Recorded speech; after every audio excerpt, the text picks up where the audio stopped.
حضرت مرزا مظہر جانے جانا آپ فرماتے ہیں کہ ایک بار نا بارش ہو رہی تھی تو میں دیکھ رہا تھا تو ایک رستے میں نا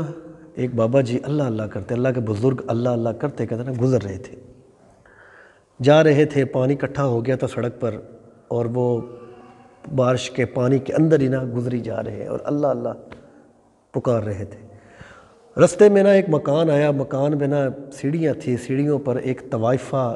بیٹھی ہوئی تھی، ساتھ اس کا یار اس کا بیٹھ کے باتیں کر رہے تھے،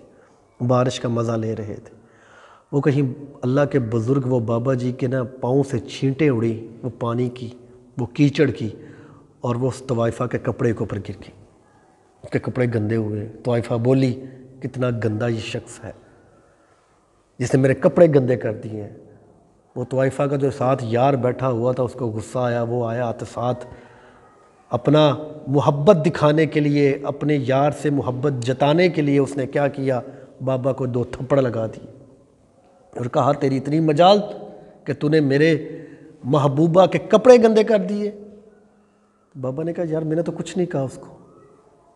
میں نے تو کچھ نہیں کہا۔ 2 تھپڑ کھا لیے چپ کر کے، بابا جی پھر اللہ اللہ کرتے آگے گزر گئے۔ کچھ دیر آگے گئے تو کیا ہوا، پیچھے لوگوں کا ہجوم بھاگتا ہوا آیا اور آ کے بابا جی کو پکڑ لیا اور کہا بابا جی آپ نے بندہ مار دیا ہے۔ وہ بزرگ کہتے یار میں نے کیسے مارا، میں نے تو کچھ نہیں کہا، میں تو اللہ اللہ کر رہا ہوں۔ اس بابا جی کو پکڑ کے لائے نہ تو دیکھا وہ بندہ جو ہے وہ مر گیا تھا جس نے بابا کو تھپڑ مارا۔ کیسے مرا کہ وہ سیڑھیوں پر چڑھنے لگا، اس کا کہیں پاؤں پھسلا اور اس کا سر جو ہے وہ کسی چیز کے ساتھ لگا اور وہیں مر گیا، وہی بندہ جس نے بابا کو تھپڑ مارا تھا اپنے محبوبہ کے لیے۔ تو بابا نے کہا یار اس کو تو میں نے نہیں مارا، لوگ کہتے تو نے بد دعا دی ہے، تیری بد دعا کی وجہ سے یہ مر گیا ہے۔ تو بابا کہتے یار میں نے بد دعا بھی نہیں تھی، بات صرف اتنی ہے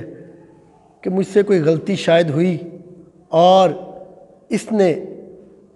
اس غصے کی وجہ سے مجھے تھپڑ مارا کیونکہ اس کو پسند نہ آیا کہ اس کے یار کے کپڑے گندے ہو گئے۔ اس نے اپنے یار کی خاطر مجھے تھپڑ مارا، لیکن جب میرے یار نے دیکھا نا مجھے تھپڑ پڑتے ہوئے تو اس کو پسند نہ آیا، اس نے اس بندے کو ہی مار دیا ہے، اس نے اس کو دنیا سے اٹھا دیا ہے، کیونکہ میرا بھی ایک یار ہے جو مجھے دیکھ رہا ہے۔ وہ رب جو ہے وہ اپنے بندے سے محبت کرتا ہے، جب بندہ اس کے ساتھ محبت کرنے لگ جاتا ہے نا تو رب پھر بندے کو اپنے قریب لے آتا ہے، اس کا دوست بن جاتا ہے، اس کا قریب بن جاتا ہے۔ الا ان اولیاء اللہ، اللہ کے جو دوست ہوتے ہیں نا ان کو نہ کوئی خوف نہ غم زدہ ہوتے ہیں۔